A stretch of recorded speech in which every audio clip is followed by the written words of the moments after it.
ఇక్కడ చూడండి ఈ టర్మ్స్ ముందర మైనస్ వచ్చింది కాబట్టి ఈ బ్రాకెట్ రిమూవ్ చేస్తే ఈ బ్రాకెట్ లో టర్మ్స్ సైన్స్ చేంజ్ అవుతాయి. ప్లస్ ఇంటూ మైనస్ మైనస్ అయిపోతుంది. ఇదో ఇక్కడ నుంచి ఇది క్లియర్ రాసిన ఫస్ట్ లైన్, ఇది సెకండ్ లైన్.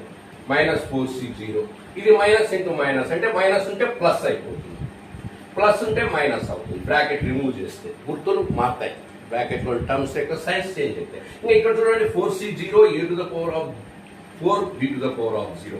లైక్ టర్మ్ ఎక్కడైనా ఉంది చూడండి, ఇదే టర్మ్ ఇంకో దగ్గర ఉంది చూడండి. So equal magnitude and having opposite side gets cancel. ఈ రెండు క్యాన్సల్ అయిపోతాయి. Next 4c1 a⁵b⁴1 like term, ఇలాంటి టర్మింగ్ ఎక్కడైనా ఉందేమో చూసుకుంటూ పో. ఇక్కడ ఉంది చూడండి. లైక్ టర్మ్స్ సేమ్ సైన్ ఉన్నాయి కాబట్టి యాడ్ చేసుకోండి. ఈడ ఒకటి ఉంది, ఈడ ఒకటి ఉంది అంటే 2 × 4 c1 a⁵b⁴1. ఇంకా నెక్స్ట్ చూడు, ఈ వర్క్ అయిపోయి. ఈ 4c2 a²b² ఈ టర్మ్ ఎక్కడైనా ఉందేమో చూసుకుంటారా? ఉంది. Equal magnitude and having opposite side gets cancel. అది అయిపోయాడు. ఇది చూసుకుంటారా? ఈ 4c3 a⁴1 b³ ఎక్కడైనా ఉందేమో చూడు. 4c3 అంటే అప్పుడు ఈ same like terms having same sign కాబట్టి యాడ్ చేసుకో. ఏడో ఒకటి ఉంది, ఏడో ఒకటి ఉంది. 2 × 4c3 a⁴1 b³. 4c3 a⁴1 b³. ఇంకా నెక్స్ట్ ఒక టర్మ్ ఉందా, ఇది 4c4 a⁴0 b⁴4. ఇది టర్మ్ ఎక్కడైనా ఉందేమో చూసుకో. ఇక్కడ 4c4 అంటే equal magnitude and having opposite side gets cancel.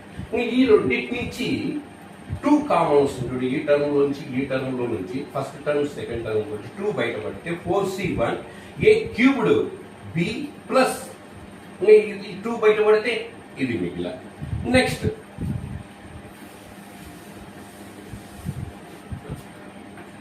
2 × 4c1 nc1 is equal to n. Lower number 1 ఉన్నప్పుడు అప్పర్ నెంబర్ ఏమైతే ఉందో అదే వస్తుంది. ఇక్కడ లోయర్ నెంబర్ ఉంది కాబట్టి ఇది అప్పర్ నెంబర్ ఏముంది 4 a³ ప్లస్ 4c3 అంటే nc3 is equal to n × n - 1 × n - 2 by factorial 3. దాని ప్రకారము ఇప్పుడు nc3 అంటే గనక ఈ నెంబర్ అప్పర్ నెంబర్ అట్లే రాయి. అప్పర్ నెంబర్ రాసి ఫస్ట్ ఇక్కడ 4 అది ఎన్ని ఫ్యాక్టర్స్ రాస్తావో 3 ఫ్యాక్టర్స్.